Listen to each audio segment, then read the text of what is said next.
Now listen carefully to the conversation and answer questions. Hi, Max. How are you? Hi, Melanie. I'm fine. In fact, I'm preparing the coming holidays and I want to have a car tour with my friends. That sounds lovely. How is your preparation? Well, I haven't begun yet because I'm not quite sure how to rent a car and what the expense is like and something like this. Ha! You've run into the right person. I did the same last holiday and I can recommend it to you. I went to Avis Rent-A-Car Company, which is at 14A Dover Road, Oxford. Let me write it down. Is it DOVER? Yes, and the telephone number is 634-0963. But if you book for the first time, dial another number with extension. That is 634-0853, extension 54. Okay, thank you very much. I'll have a try.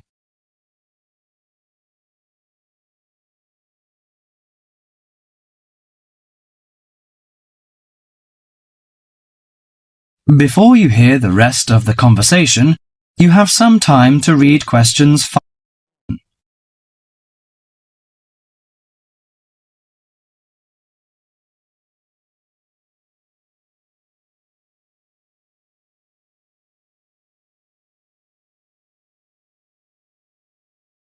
Now listen to the conversation between Max and the assistant.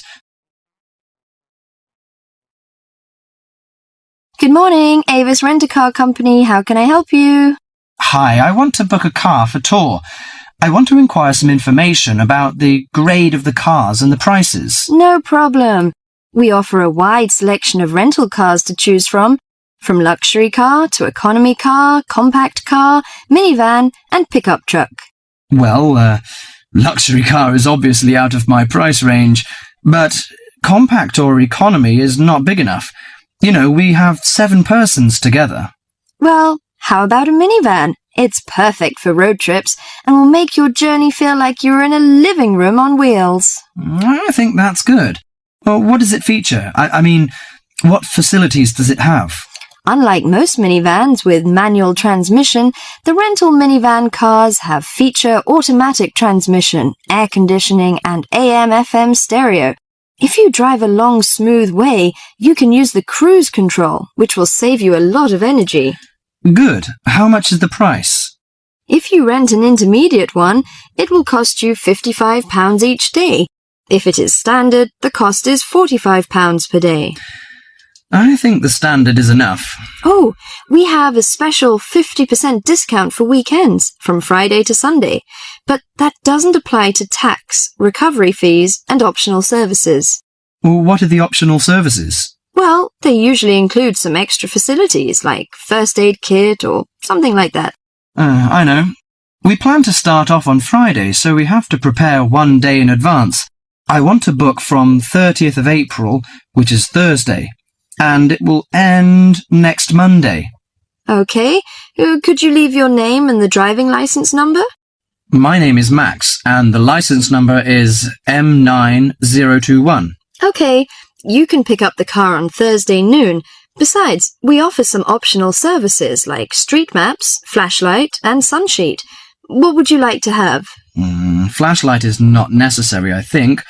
But street maps are useful, especially when we drive in a strange place. As for the sun sheet, I'd like to give that a miss. We don't want to spend too much extra money. Okay, Mr. Max, thank you for calling.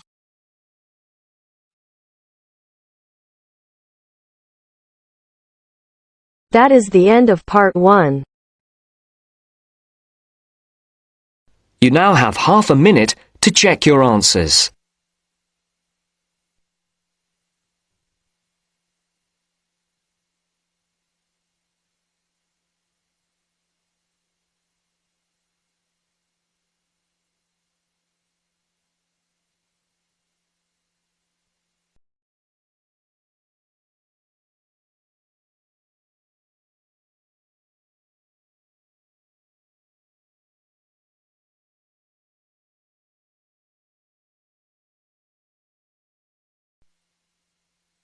Now turns to part 2. Part 2. You will hear two students and their tutor discussing a survey project. First, you have some time to look at questions 11 to 16.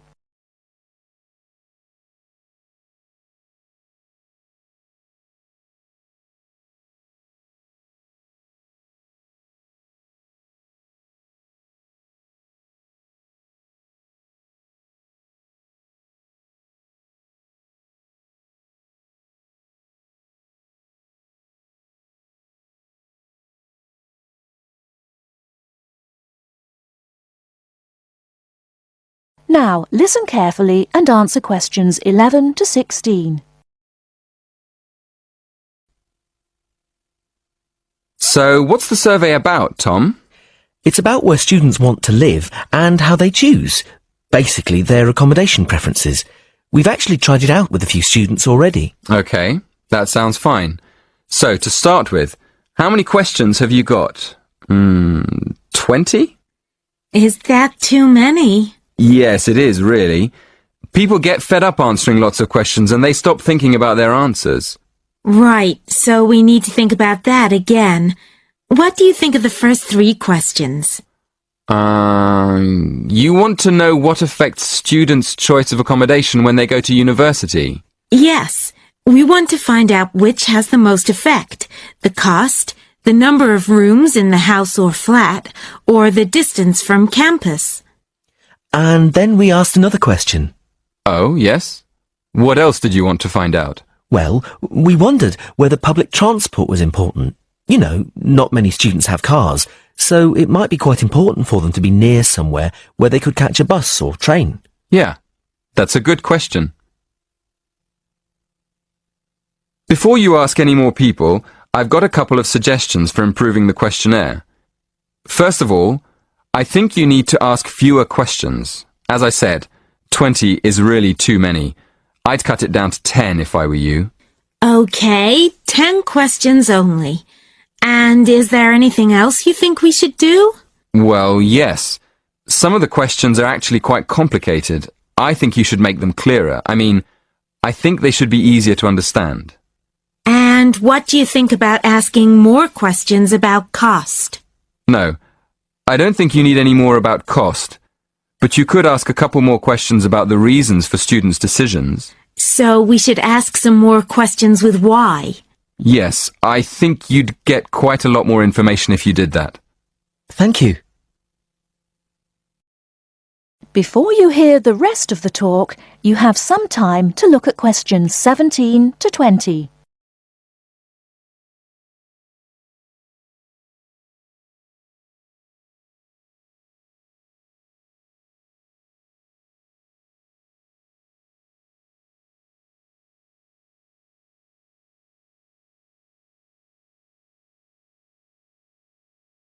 Now listen and answer questions 17 to 20. We've already got some results from our first questionnaire. Do you think we could use them? I don't see why not. What have you found out so far? Well, the number of rooms was only important for 16% of the people we asked. It looks like a lot of students are quite happy to share a room, and even fewer people were concerned about being near a bus stop. Only 10%, in fact. I'm surprised about that. But what about the distance from the university? Well, that was quite important. Around 20% of the students we asked wanted to be close to campus. That makes sense. And what about the cost? Yeah, as we expected. The cost was by far the most important factor.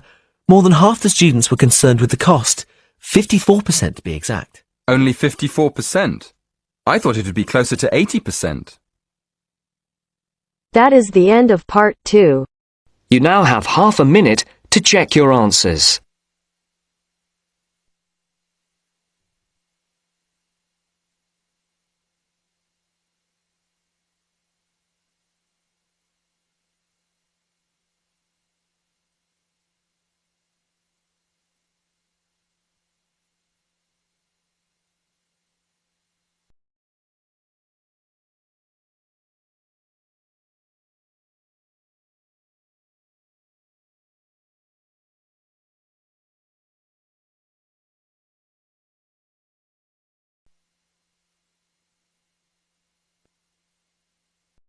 Now turns to part 3.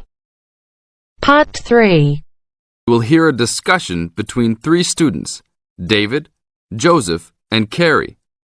In the first part of the discussion, they will be talking about lounges in different school buildings on campus. First look at questions 21 to 24.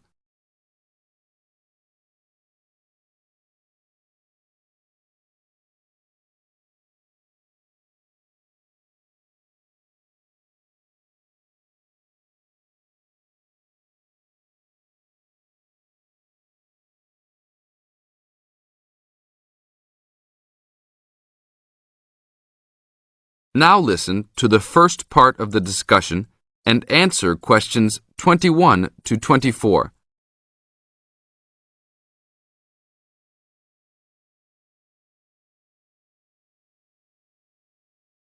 Hey, Joseph.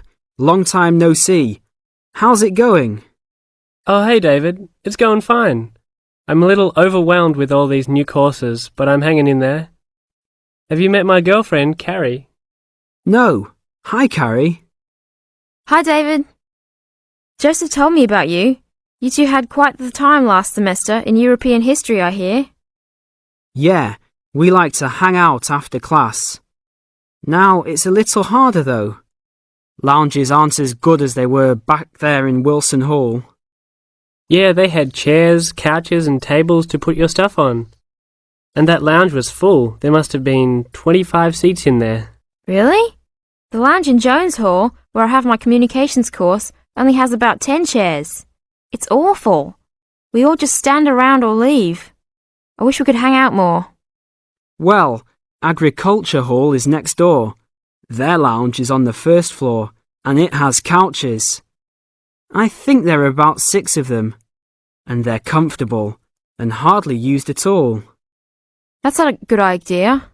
Thanks. But don't go to lounge at Skidmore Hall. I don't even know why they call it a lounge.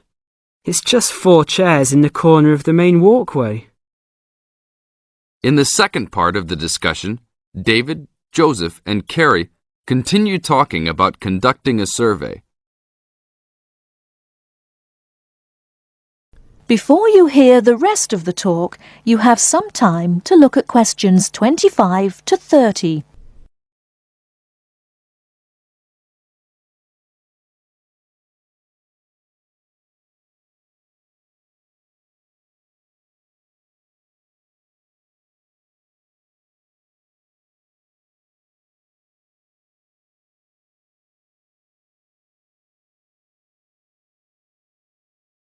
Now listen and answer questions 25 to 30. Guys, we should really do something about those lounges. I mean, couldn't we gather signatures and try to get the university to improve some of the facilities? Yeah, that's a great idea. But we can't just say something random like, oh, you need to make the buildings nicer. We should come up with some kind of ranking system and have students rank buildings, how beautiful they are, how nice they are, etc. Well, if we were ranking on a scale of 1 to 3, you all know that I would rank Skidmore Hall a 1. Like I just said, that place is awful. No facilities. The bathrooms are way down in the basement.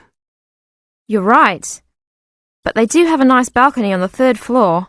That might increase its value. But you shouldn't rank the architecture. You should rank how nice the building is for students to hang out in. Oh, okay, then I agree with you. So should we do this? I think it's a great idea. But let's try it ourselves on a couple buildings so that we can work out any bugs in it. I think Wilson Hall is the best. Sure, but we've already begun. We will give a building 1 point if it has poor facilities, not enough chairs and no vending machines, that kind of thing. And give a building 2 points if it is okay or acceptable. We can rank buildings that we really like as having 3 points. So like Joseph said, I think Wilson Hall is the best. It should have 3 points for sure. And Skidmore has a 1. Now what other buildings should we rank? How about Merris Hall? No, they're not done with that one yet. But it looks like that will be a good place to hang out. How about Agriculture Hall? You said something about that hall a bit earlier. Oh yeah, they have that lounge with couches that no one uses. But that might indicate that people don't hang out there for other reasons. They don't have any drink machines. That's why I never go there. Oh, well, then I think it's an average building. Let's give it the middle ranking. I agree. It could be improved slightly, but it's got a couple of nice features. I like that lounge in that third floor, for example, but the stairs are too short. I always trip when I'm walking up them. This ranking is getting complex. Okay, one building we haven't talked about is Canton Hall. What do you guys think of Canton? Is that next to the law building? Yep. It's got this excellent connecting corridor with chairs and desks to relax and work at. The cafeteria there is great too. I think that place is just as good as Wilson. Well, I've only been there once, and didn't know that was what it was called. It was kind of confusing, and it's kind of far for me to go, but I liked it. So I'll give it the middle ranking. 2 points because it had nice facilities, but a poor and confusing layout. Oh, Joseph, you like Canton Hall? I hate that place. It's so mechanical, cold and impersonal. The furniture is nice, sure, but it's the last place on campus I would go to. I give it a 1. Interesting. Well, let's write this little survey up and start passing it around. I don't have time to type it up. Can you? Sure. I'll do it after my biology class. Should we meet up at Wilson tonight around 8? Sure. No problem. We'll see you then.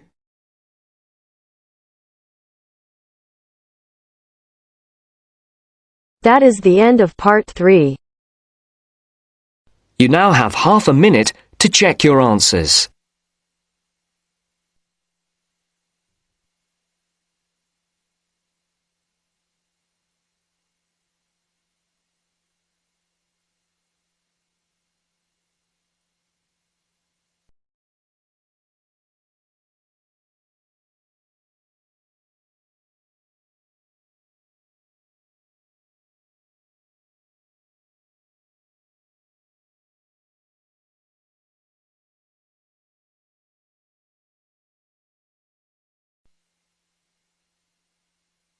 Now turns to part 4.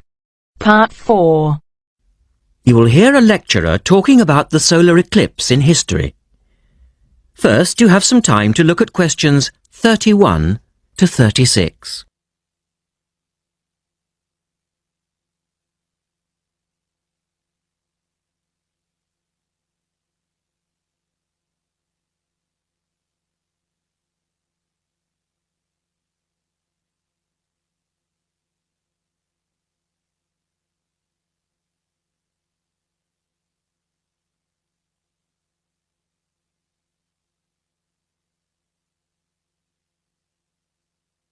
Now listen carefully and answer questions 31 to 36.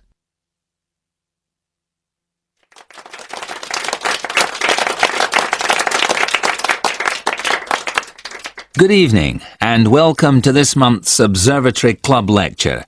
I'm Donald Mackey and I'm here to talk to you about the solar eclipse in history.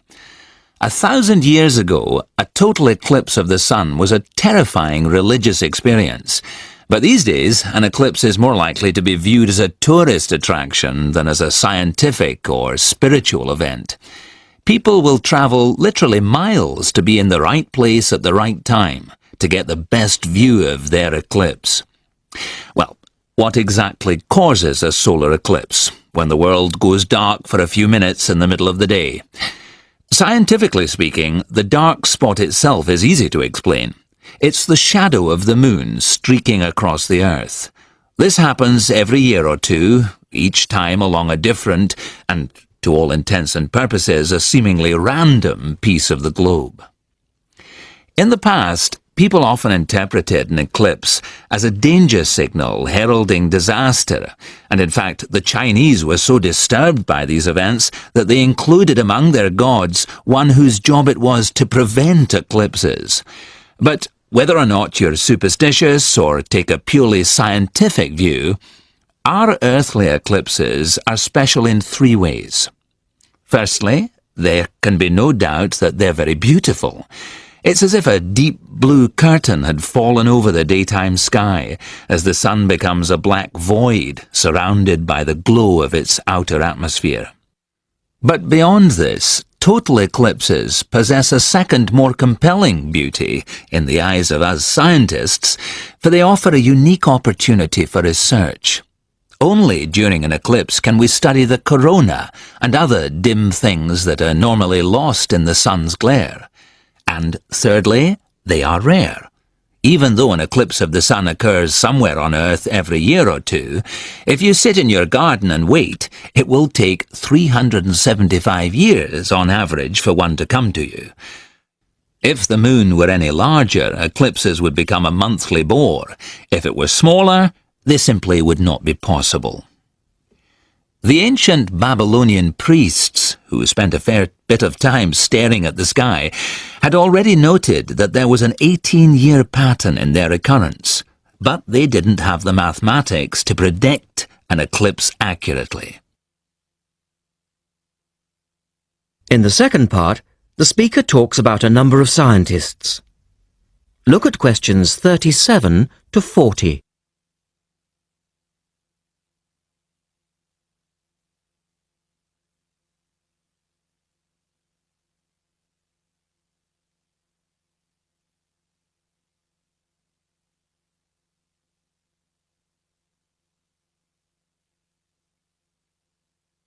Now listen carefully and complete the table.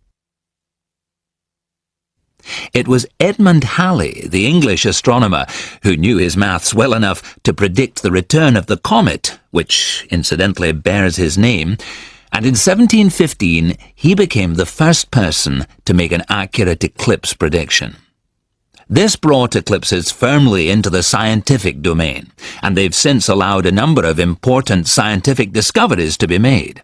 For instance, in the eclipse of 1868, two scientists, Janssen and Lockyer, were observing the sun's atmosphere, and it was these observations that ultimately led to the discovery of a new element. They named the element helium, after the Greek god of the sun. This was a major find, because helium turned out to be the most common element in the universe after hydrogen. Another great triumph involved Mercury. I'll just put that up on the board for you now. See, there's Mercury, the planet closest to the sun, then Venus, Earth, etc. For centuries, scientists had been unable to understand why Mercury appeared to rotate faster than it should. Some astronomers suggested that there might be an undiscovered planet causing this unusual orbit, and even gave it the name Vulcan. During the eclipse of 1878, an American astronomer, James Watson, thought he'd spotted this so-called lost planet. But, alas for him, he was later obliged to admit that he'd been wrong about Vulcan and withdrew his claim. Then Albert Einstein came on the scene. Einstein suggested that, rather than being wrong about the number of planets, astronomers were actually wrong about gravity. Einstein's theory of relativity, for which he's so famous, disagreed with Newton's law of gravity in just the right way to explain Mercury's odd orbit. He also realized that a definitive test would be possible during the total eclipse of 1919, and this is indeed when his theory was finally proved correct. So there you have several examples of how eclipses have helped to increase our understanding of the universe. And now let's move on to the social aspects, and I think you'll find... That is the end of part 4.